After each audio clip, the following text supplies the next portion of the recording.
You're watching Global News Morning.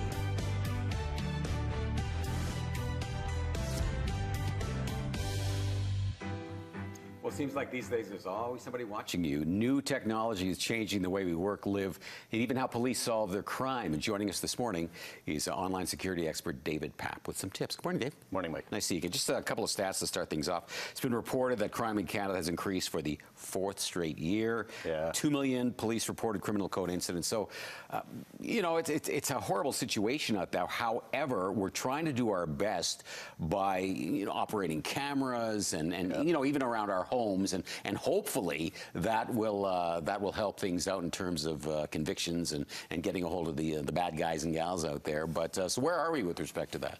Well, I think people need to realize that almost everywhere you go now, you're being recorded multiple times a day. When it comes to households, I mean, your options are the little doorbell cameras, the little security camera ones. You've got the nanny cams that people are putting in that look like teddy bears or little alarm clocks and stuff like that. Like, I mean, you can't even tell anymore. There's no obvious red blinking light.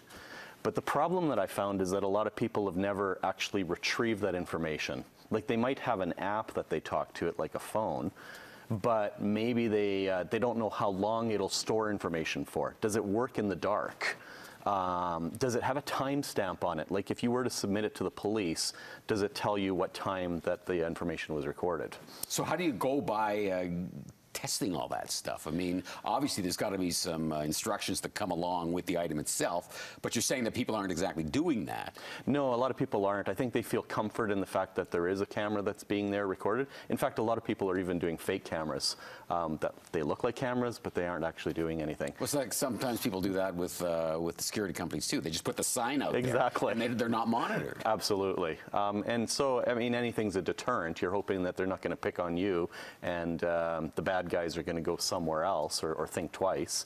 But I think really it's we need to think about our own actions, but as well as if we were to use that information on what we're recording, like say on a dash cam, do we know how, and do we know how long, and do we know what, is it the right information?